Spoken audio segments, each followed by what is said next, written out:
당신 같은 청소부가 무슨 음악이냐고요?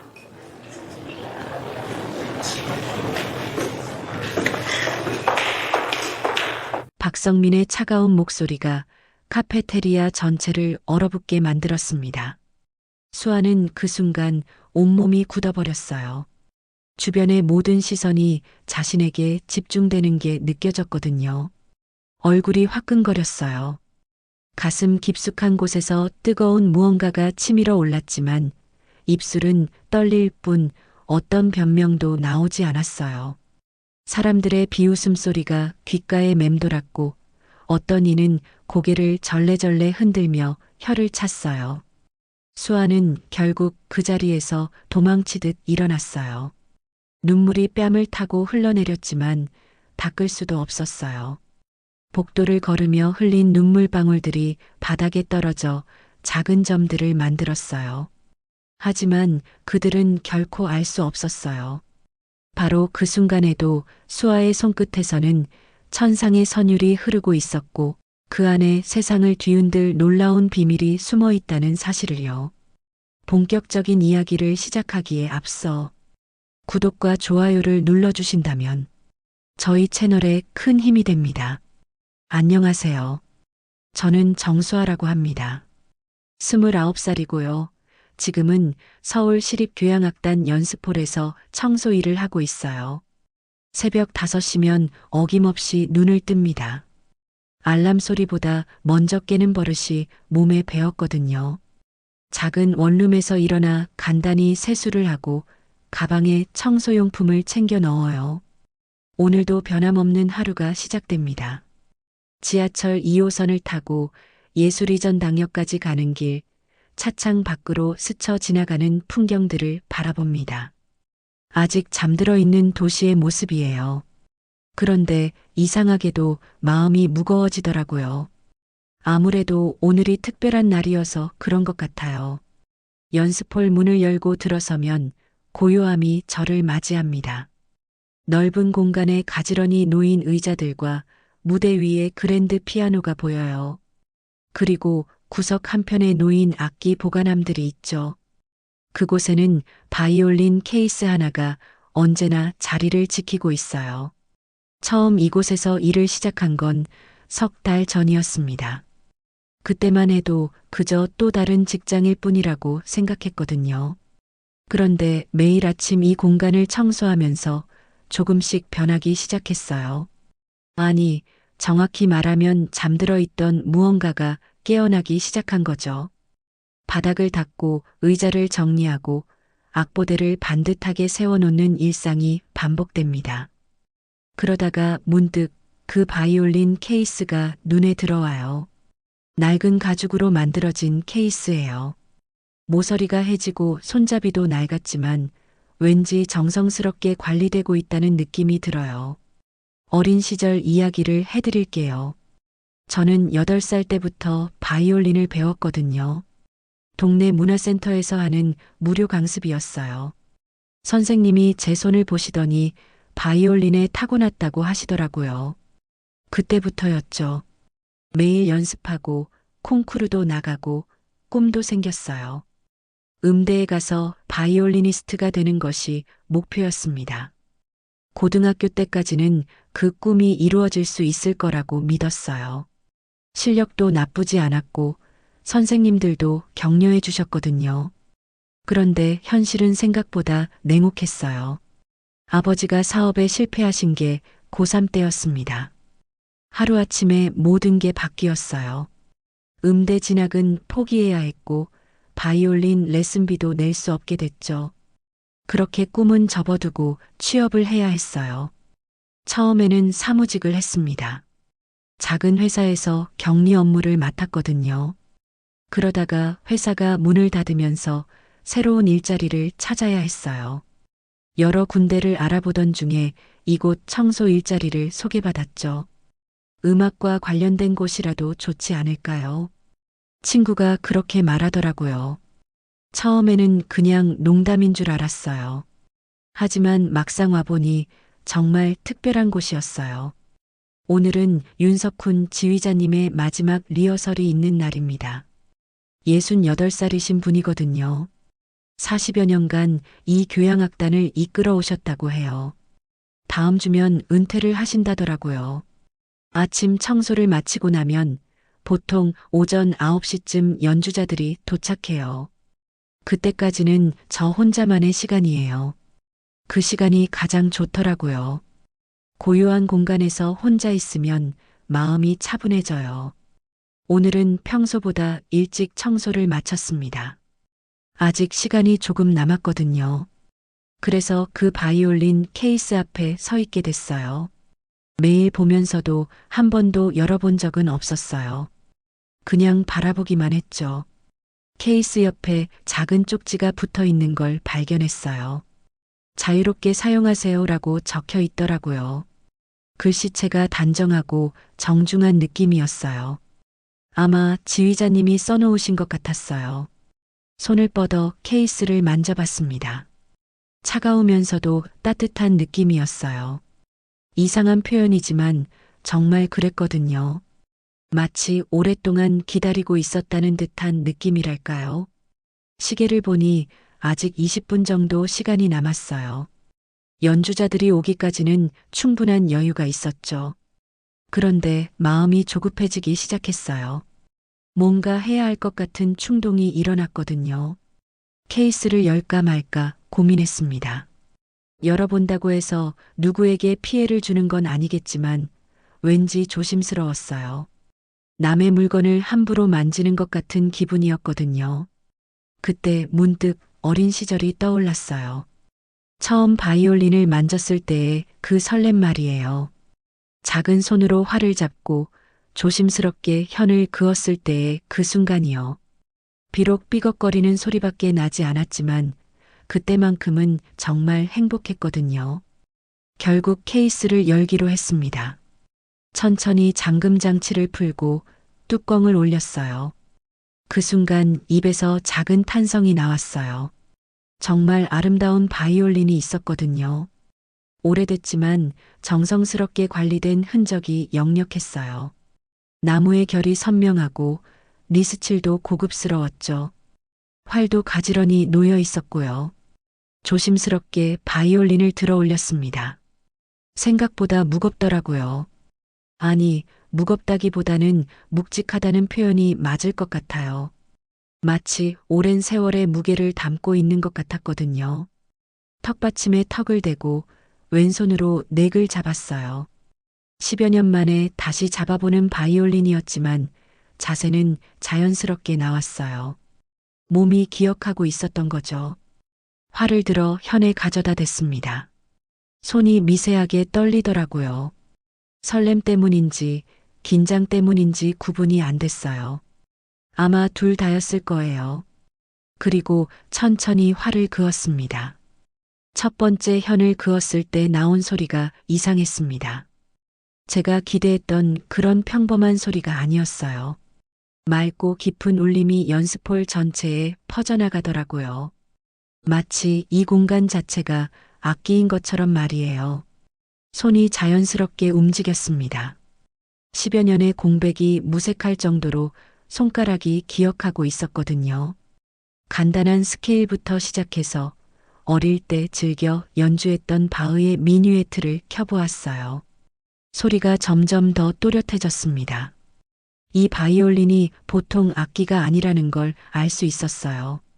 현 하나하나에서 나오는 음색이 너무나 선명하고 풍부했거든요.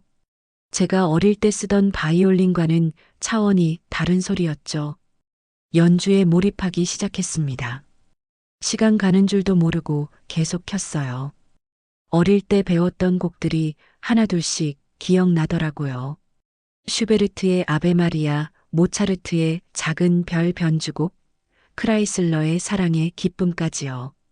그런데 이상한 일이 일어났습니다. 분명히 혼자 연주하고 있는데 마치 오케스트라와 함께 연주하는 것 같은 착각이 들었어요. 피아노 반주가 들리는 것 같기도 하고 첼로의 낮은 음색이 받쳐주는 것 같기도 했거든요. 무대 위에 서 있는 기분이었습니다. 수많은 관객들 앞에서 연주하는 상상을 하게 됐어요. 조명이 저를 비추고 박수갈채가 울려 퍼지는 그런 순간 말이에요. 어릴 적 꿈꿔왔던 바로 그 무대였죠. 점점 더 열정적으로 연주했습니다. 몸 전체로 음악을 표현하고 있었어요. 활이 현 위를 미끄러져 가면서 만들어내는 선율이 마치 살아있는 것 같았거든요. 그때 문득 뭔가 다른 걸 느꼈습니다. 이 바이올린에서 나오는 소리가 예사롭지 않다는 걸 말이에요. 너무나 완벽한 음색이었어요. 마치 수십 년간 최고의 연주자들의 손길을 거쳐온 것 같은 깊이가 있었죠. 바이올린을 자세히 살펴봤습니다. 안쪽 라벨을 들여다보니 작은 글씨로 뭔가 적혀 있었어요.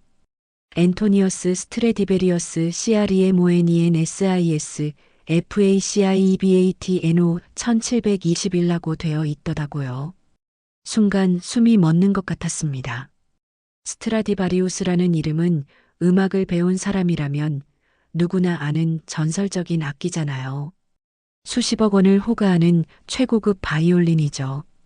손이 덜덜 떨리기 시작했어요. 제가 지금 만지고 있는 게 정말 스트라디바리우스라는 게 믿어지지 않았거든요. 이런 귀중한 악기가 왜 이곳에 이렇게 무심하게 놓여 있는 걸까요? 그런데 더 이상한 건 케이스 안쪽에 작은 사진이 붙어 있다는 거였어요. 20살 정도로 보이는 여성이 바이올린을 연주하는 모습이었죠. 아름다운 젊은 여성이었는데 왠지 익숙한 느낌이 들었어요. 사진 뒤쪽에 작은 글씨로 뭔가 적혀 있었습니다. 사랑하는 딸 윤미소에게 아빠가라고 되어 있더라고요. 그 순간 모든 게 이해됐어요. 이 바이올린의 주인이 누구인지, 왜 이렇게 소중히 보관되고 있는지 말이에요. 윤석훈 지휘자님의 따님 것이었던 거죠. 그런데 사진 속 젊은 여성의 표정이 어딘가 슬퍼 보였어요. 미소를 짓고 있지만 눈가에 그림자가 드리워져 있는 것 같았거든요. 갑자기 무서워졌습니다. 제가 지금 건드려서는 안 될 것을 건드리고 있다는 생각이 들었어요. 이 바이올린에는 분명 특별한 사연이 있을 거라는 확신이 섰거든요. 그런데 이미 늦었어요. 연주를 멈출 수가 없었거든요. 마치 바이올린이 제 손을 붙잡고 있는 것 같았어요. 계속 켜야 한다는 강박 같은 게 있었죠. 더욱 격정적으로 연주했습니다. 차이코프스키의 바이올린 협주곡 1악장의 한 부분을 연주하고 있었어요. 기술적으로 어려운 곡이지만 손가락이 알아서 움직이더라고요. 연습홀 전체가 울렸습니다. 높은 천장에서 메아리가 돌아오고 빈 객석들 사이로 선율이 흘러갔어요. 정말 환상적인 순간이었죠. 그런데 바로 그때였습니다. 연습홀 뒤편 문이 열리는 소리가 들렸어요. 발걸음 소리가 천천히 다가오고 있었죠. 누군가 들어오고 있었던 거예요. 손이 얼어붙었습니다. 활이 현 위에서 멈춰버렸어요.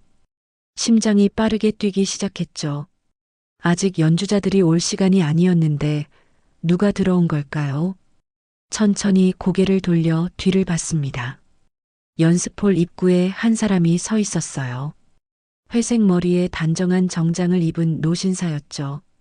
윤석훈 지휘자님이었습니다. 지휘자님은 저를 바라보고 계셨어요. 표정을 읽을 수 없었죠. 놀란 것 같기도 하고 화가 난 것 같기도 했어요. 아니면 그냥 당황스러워하는 건지도 모르겠더라고요. 몇 초간 서로를 바라보며 아무 말도 하지 않았습니다. 연습홀 안에는 정적만이 흘렀어요. 제가 방금 전까지 연주했던 선율의 여운만이 공간에 남아 있었죠. 지휘자님이 천천히 다가왔습니다.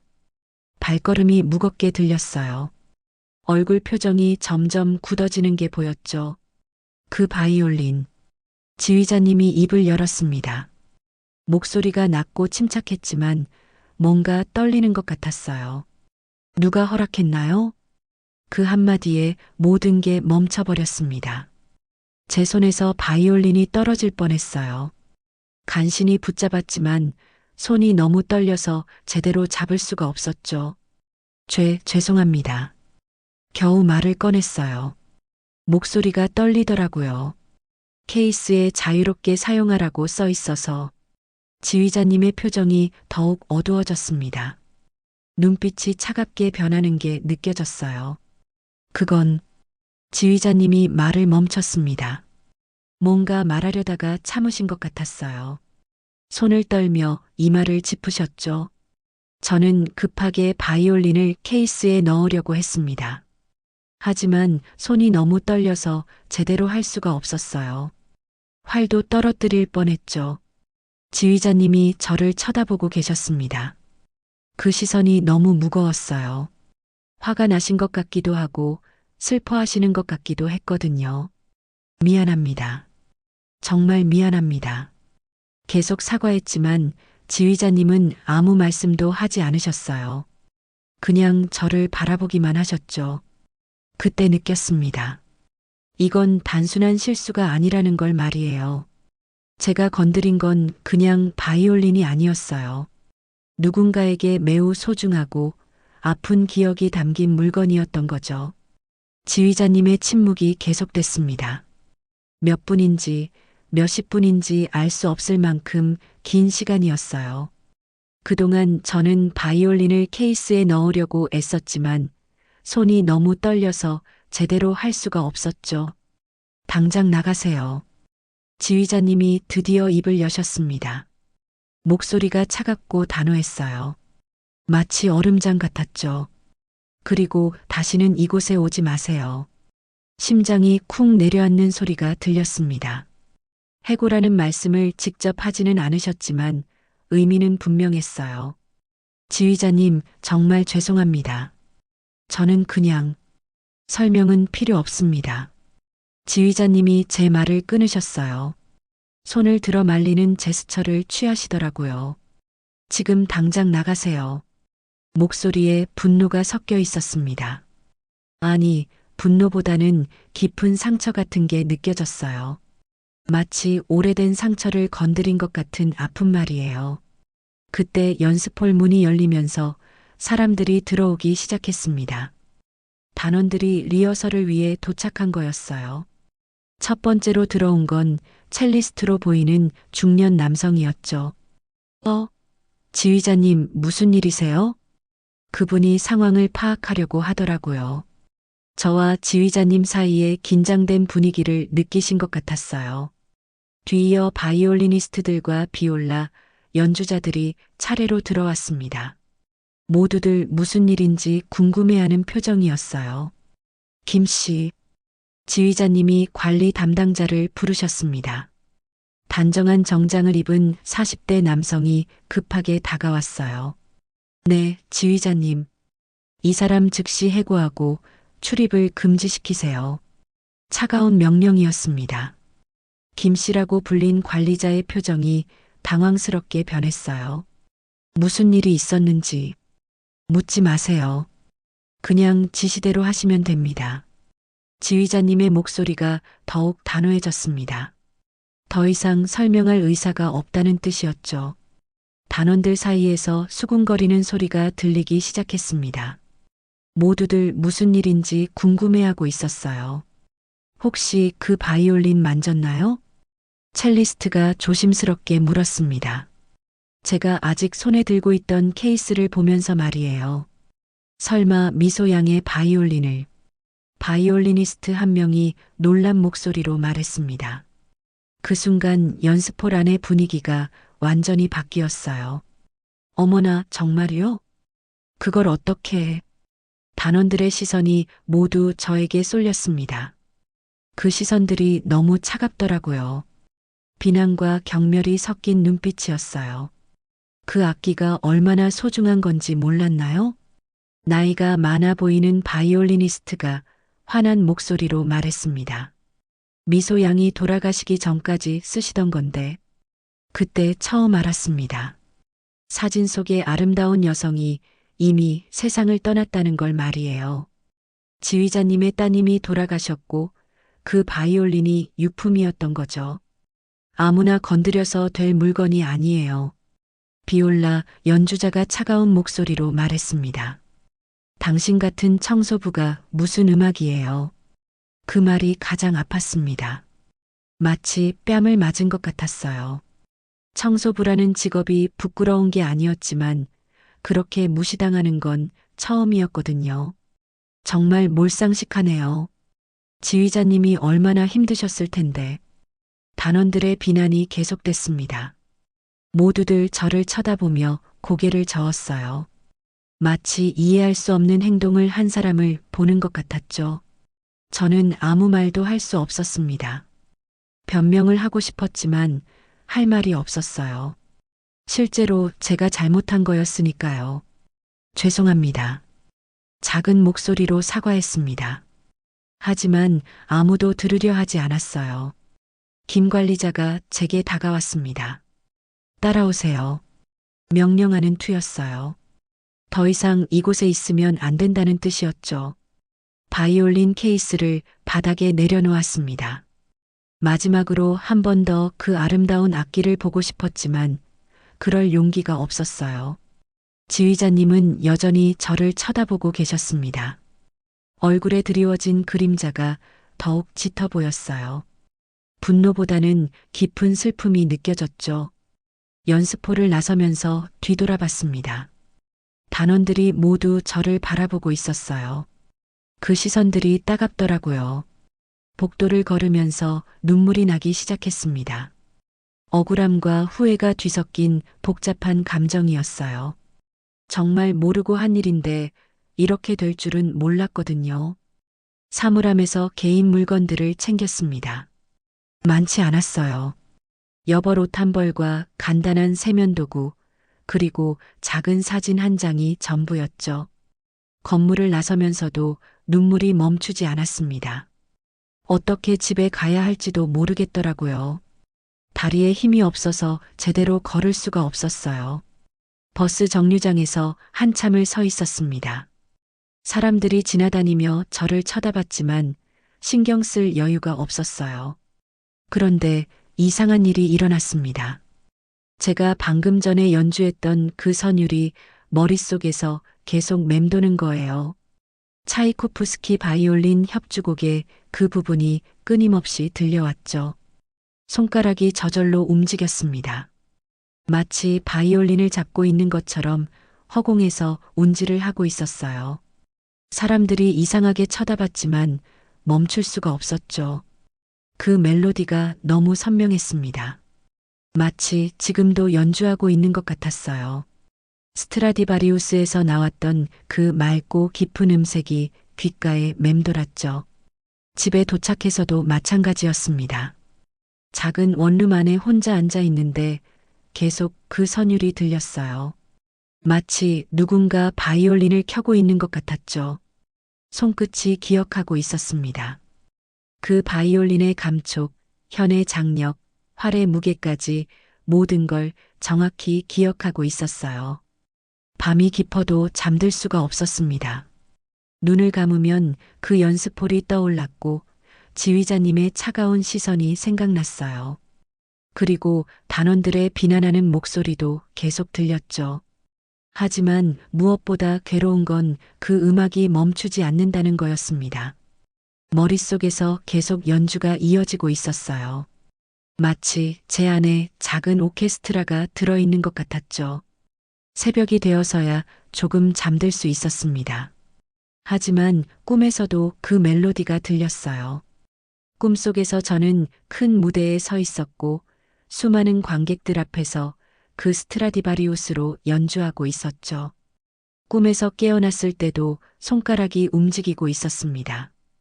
이불 위에서 바이올린 운지를 하고 있었어요. 몸이 그 감각을 잊지 못하고 있는 거였죠. 거울을 보니 눈이 빨갛게 부어 있었습니다. 밤새 울었던 흔적이 역력했어요. 하지만 마음 한편으로는 묘한 충만감도 느꼈어요. 그토록 오랫동안 그리워했던 음악과 다시 만났다는 기쁨이었을까요? 비록 결과는 최악이었지만 그 순간만큼은 정말 행복했거든요. 하지만 현실은 냉혹했습니다. 일자리를 잃었고 앞으로 어떻게 살아가야 할지 막막했어요. 그것보다 더 큰 문제는 그 멜로디가 머릿속에서 떠나지 않는다는 거였죠. 다음 날 오후 개인 물건을 찾으러 다시 연습홀에 갔습니다. 김 관리자가 허락해준 마지막 기회였어요. 짐이라고 해봐야 락커에 넣어둔 여벌 옷가지와 작은 수건 정도였지만 그래도 찾아가야 했거든요. 건물에 들어서니 이상하게 조용했습니다. 평소 같으면 단원들의 연습 소리가 복도까지 들려올 텐데 오늘은 그런 소리가 없었어요. 리허설 시간이 아직 안 됐나 싶어서 시계를 봤는데 이미 2시가 넘어 있었죠. 조심스럽게 연습홀 근처로 다가갔습니다. 혹시나 해서 문틈으로 살짝 들여다봤어요. 그런데 무대 위에 한 사람이 홀로 서 있더라고요. 윤석훈 지휘자님이었습니다. 지휘자님은 피아노 앞에 서서 악보를 펼쳐놓고 계셨어요. 손가락으로 건반을 조심스럽게 누르면서 뭔가를 확인하고 계시더라고요. 표정이 평소와 달랐어요. 어딘가 혼란스러워 보였죠. 문 밖에서 지켜보고 있는데 지휘자님이 갑자기 손을 멈추셨습니다. 그리고는 고개를 숙이시더니 양손으로 얼굴을 감싸셨어요. 어깨가 미세하게 떨리는 게 보였죠. 몇 분간 그 자세로 계시다가 천천히 고개를 들으셨어요. 그때 지휘자님의 얼굴을 볼 수 있었는데 눈가가 촉촉해 보였어요. 미소야. 작은 목소리가 들렸습니다. 너무 조용해서 거의 속삭임에 가까웠어요. 이게 내가 만들던 그 곡이 맞니? 지휘자님이 혼잣말을 하고 계셨습니다. 저는 문 뒤에서 숨을 죽이고 듣고 있었어요. 그런데 어떻게 그 아이가 알고 있는 거지? 지휘자님의 목소리에 당혹감이 가득했습니다. 뭔가 이해할 수 없는 일이 일어났다는 듯한 어조였어요. 그때야 알았습니다. 제가 어제 연주했던 그 선율이 평범한 곡이 아니라는 걸 말이에요. 지휘자님의 따님이 만들던 곡이었던 거죠. 지휘자님이 다시 피아노를 치기 시작하셨습니다. 제가 어제 바이올린으로 연주했던 바로 그 멜로디였어요. 하지만 피아노로 치니 또 다른 느낌이었죠. 그 순간 제 마음도 무너져 내렸습니다. 단순히 남의 바이올린을 만진 게 아니었어요. 돌아가신 따님의 마지막 작품을 무단으로 연주해버린 거였죠. 발걸음을 뒤로 옮겼습니다. 이런 사적인 순간을 지켜보면 안 될 것 같았어요. 하지만 그만 발이 걸려서 비틀거렸죠. 쿵 하는 소리가 났습니다. 지휘자님이 고개를 돌리셨어요. 연습홀 문 쪽을 바라보시더라고요. 누구세요? 목소리가 긴장되어 있었습니다. 저는 더 이상 숨을 수가 없었어요. 천천히 문을 열고 들어갔죠. 죄송합니다. 짐을 찾으러 왔는데 지휘자님과 눈이 마주쳤습니다. 어제보다 더 지쳐 보이셨어요. 밤새 잠을 못 주무신 것 같았죠. 아직 안 갔었나요? 차가운 목소리였습니다. 네, 마지막으로 개인 물건만 찾으려고요. 지휘자님이 피아노에서 손을 떼셨습니다. 그리고는 저를 똑바로 바라보셨어요. 그 곡을 어디서 배웠죠? 갑작스러운 질문이었습니다. 네, 어제 당신이 연주한 그 곡 말입니다. 어디서 배웠느냐고 묻고 있어요. 지휘자님의 목소리가 떨리고 있었습니다. 분노 때문인지 다른 감정 때문인지 알 수 없었어요. 저는 배운 적이 없는데요. 정말 그랬어요. 그 곡을 배운 기억이 없었거든요. 거짓말 마세요. 지휘자님이 한 걸음 다가오셨습니다. 그 곡은 세상에 공개된 적이 없어요. 악보도 없고 연주된 적도 없죠. 하지만 저는 정말 그럼 어떻게 연주할 수 있었죠? 지휘자님의 목소리가 점점 커졌습니다. 그 곡은 내 딸이 만들던 곡이에요. 순간 숨이 멎는 것 같았습니다. 돌아가기 직전까지 작곡하던 미완의 작품이라고요. 지휘자님의 눈에서 눈물이 맺혔습니다. 그런데 당신이 어제 연주한 건 완성된 형태였어요. 딸도 완성하지 못한 그 곡을 저는 아무 말도 할 수 없었습니다. 어떻게 설명해야 할지 모르겠더라고요. 정말 모르겠어요. 그냥 손이 알아서 움직였어요. 손이 알아서? 지휘자님이 믿을 수 없다는 표정을 지으셨습니다. 그런 말도 안 되는. 정말이에요. 저도 모르게 목소리가 커졌습니다. 저도 이상해요. 왜 그 곡을 알고 있는지, 왜 연주할 수 있었는지 전혀 모르겠어요. 지휘자님이 저를 물끄러미 바라보셨습니다. 그 시선이 너무 무겁더라고요. 미안해요. 정말 미안해요. 눈물이 나기 시작했습니다. 모르고 한 일이라고 해도 돌아가신 따님의 곡을. 그만하세요. 지휘자님이 제 말을 끊으셨어요. 더 이상 듣고 싶지 않아요. 그리고는 등을 돌리셨습니다. 집만 찾고 빨리 나가세요. 냉정한 명령이었습니다. 저는 급하게 사물함으로 향했어요. 손이 떨려서 제대로 열 수가 없었죠. 간신히 문을 열고 안에 있던 물건들을 꺼냈어요. 그런데 그때 뒤에서 피아노 소리가 들렸습니다. 지휘자님이 다시 연주를 시작하신 거였어요. 그 선율이었습니다. 제가 어제 바이올린으로 연주했던 바로 그 곡이었죠. 하지만 지금은 슬픔이 가득 담긴 연주였어요. 발걸음을 멈췄습니다. 그 음악에 이끌려서 뒤돌아봤어요. 지휘자님이 피아노 앞에서 울고 계셨습니다. 연주하면서 눈물을 흘리고 계시더라고요. 미소야. 아빠가 미안하다. 작은 목소리가 들렸어요. 내가 완성하고 싶어 했던 그 곡을 아빠가 완성해주지 못해서 가슴이 미어지는 것 같았습니다. 지휘자님의 아픔이 고스란히 전해졌어요. 저도 모르게 가방을 바닥에 내려놓았습니다.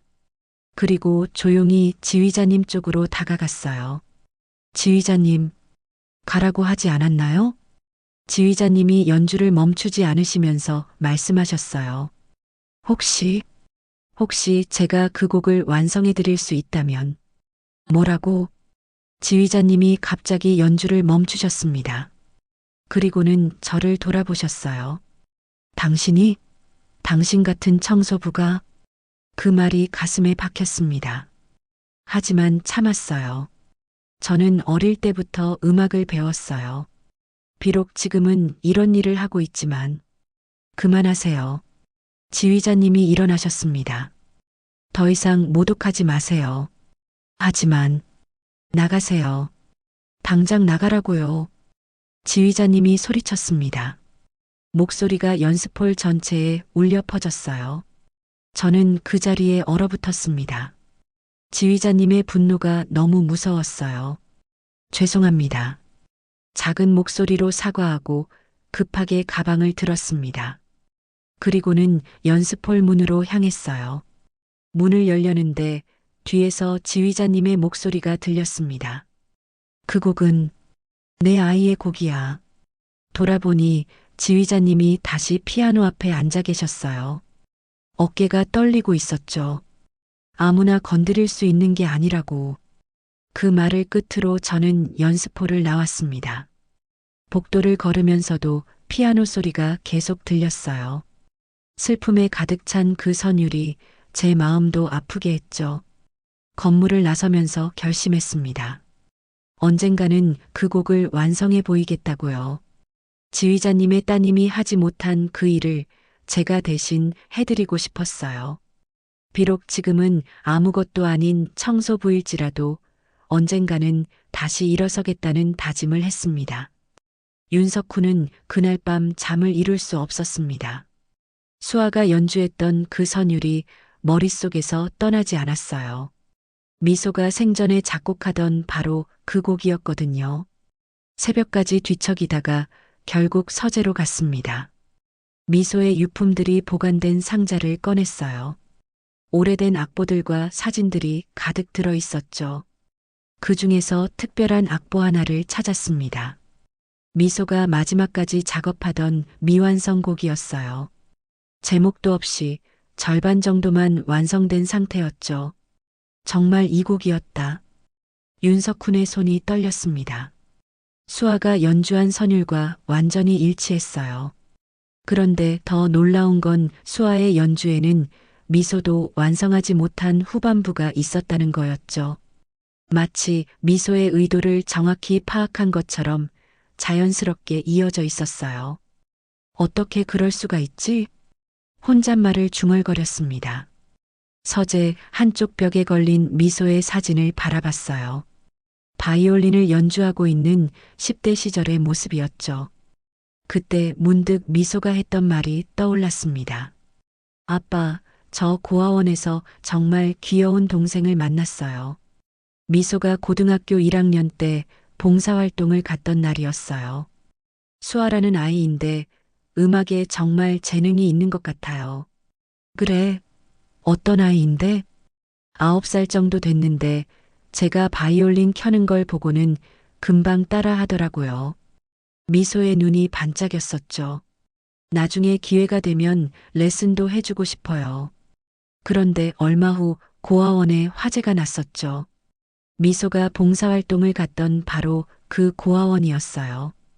미소야, 위험해. 들어가면 안 돼.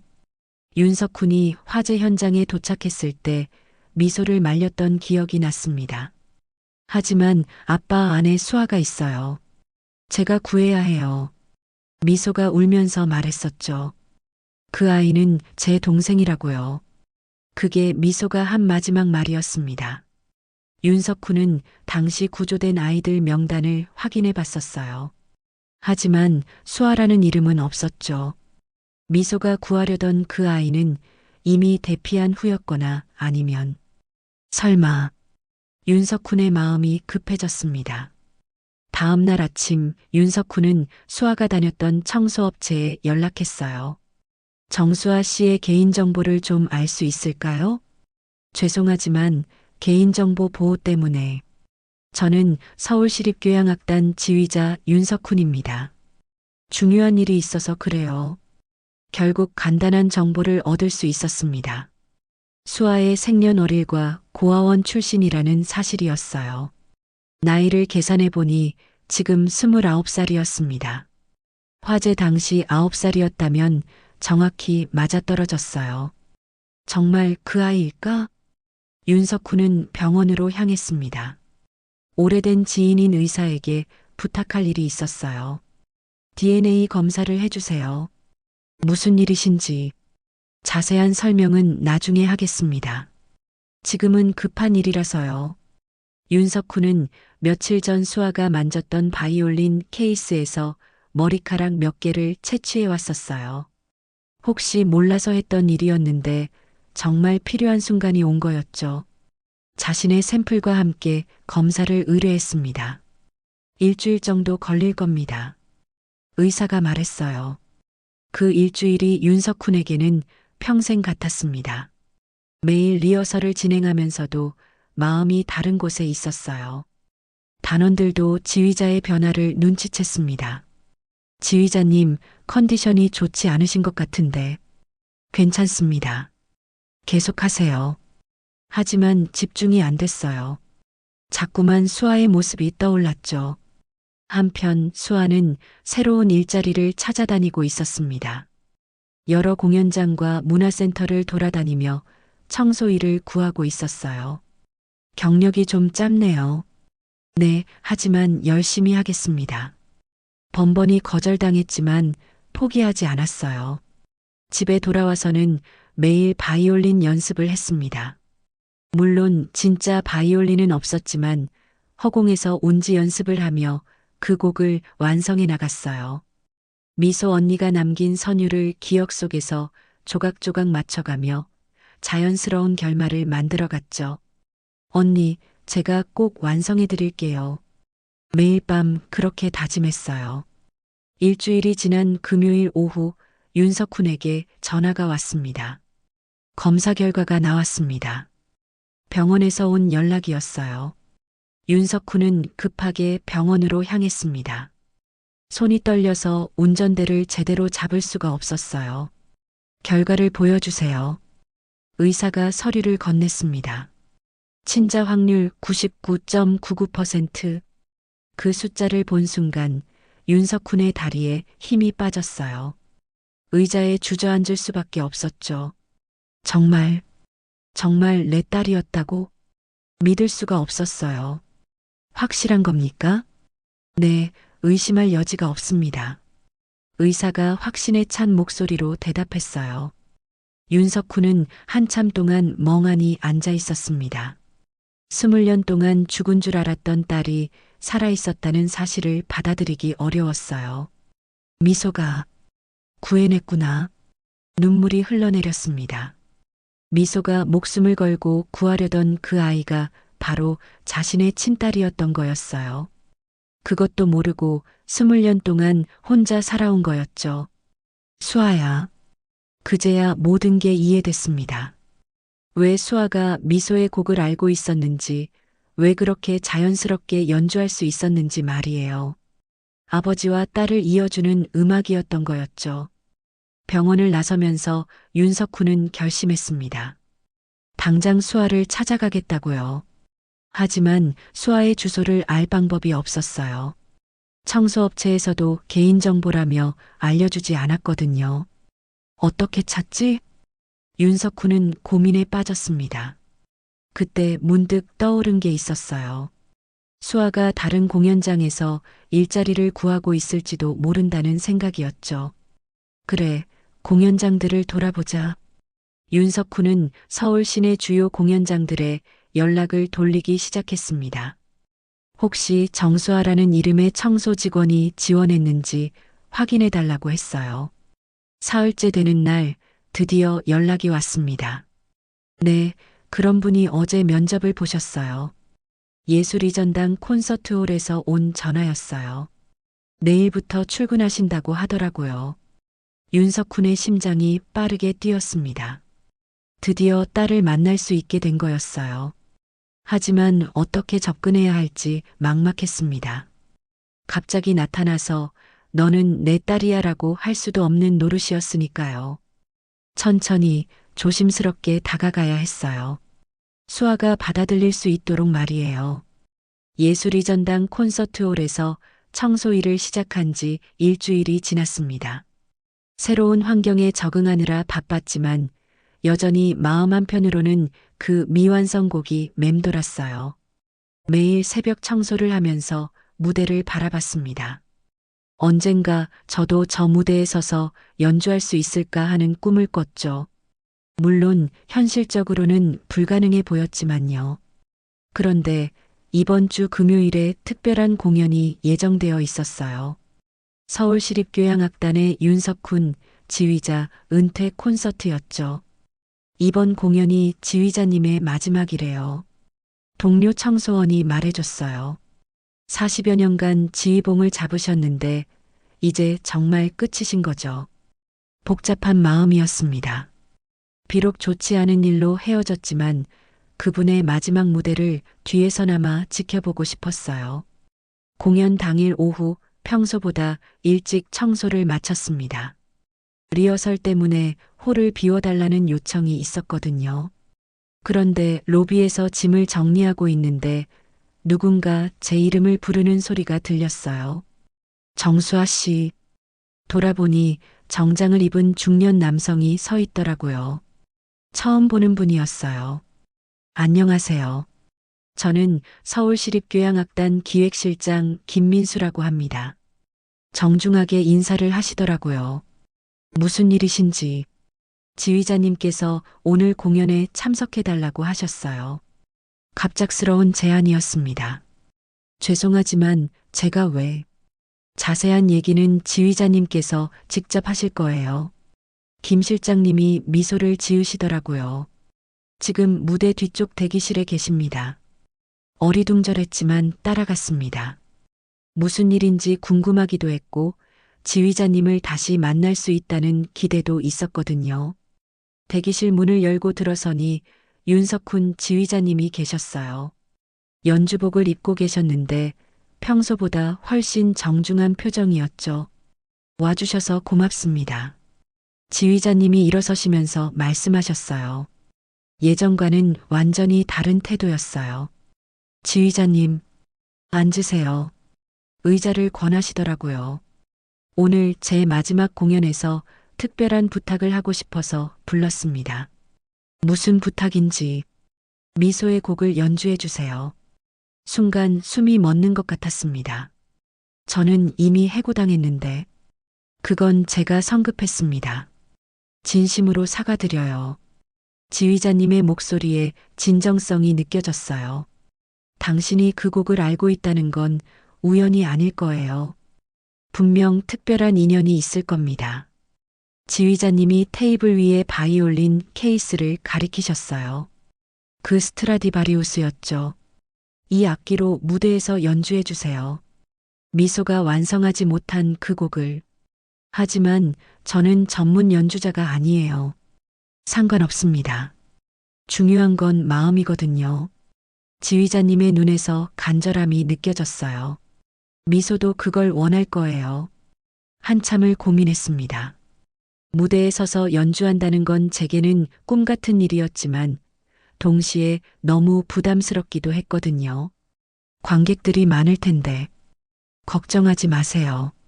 제가 모든 걸 책임지겠습니다. 지휘자님의 확고한 의지가 느껴졌어요. 시간이 얼마 없어요. 곧 공연이 시작됩니다. 결국 고개를 끄덕였습니다. 이런 기회가 다시 올지 모르겠더라고요. 간단한 리허설을 했습니다. 오케스트라 단원들이 처음에는 의아해했지만 제가 연주를 시작하자 표정이 바뀌었어요. 이 곡이 첼리스트가 놀란 목소리로 말했어요. 미소 양의 곡이죠? 다른 단원들도 알아봤나 봐요.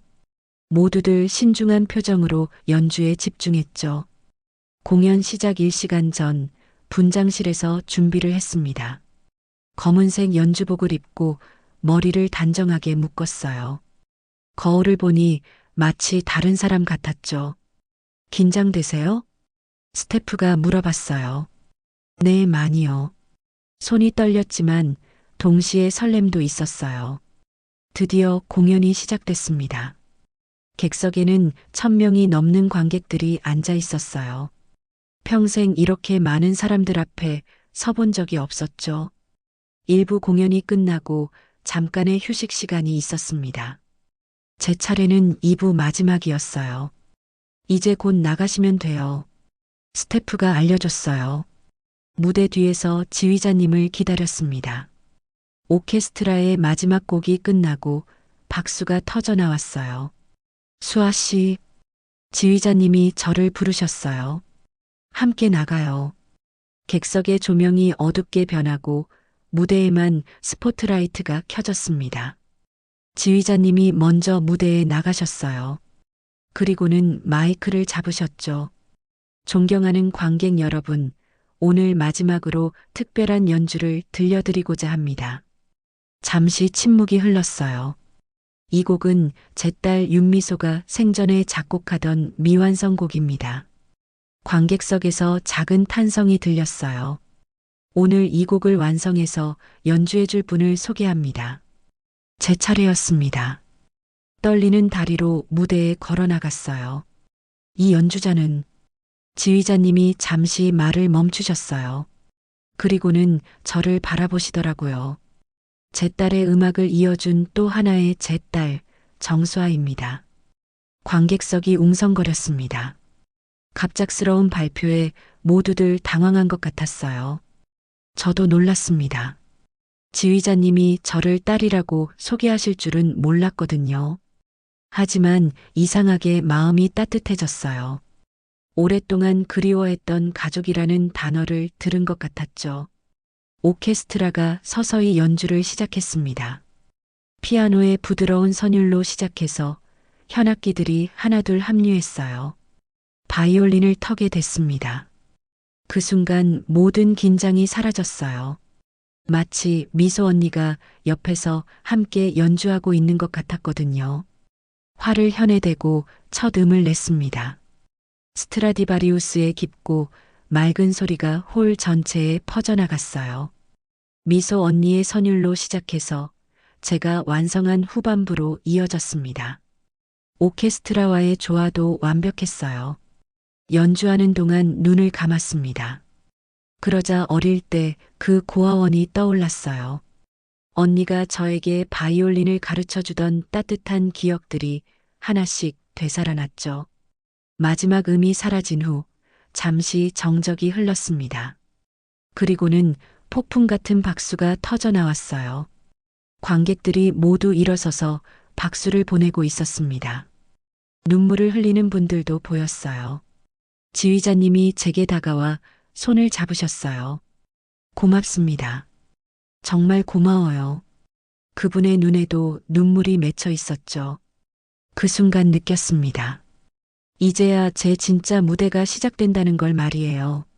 마지막 음이 사라진 후의 정적이 영원처럼 느껴졌습니다. 1000명이 넘는 관객들이 숨을 죽이고 있는 것 같았어요. 저도 바이올린을 내리며 가슴이 두근거렸죠.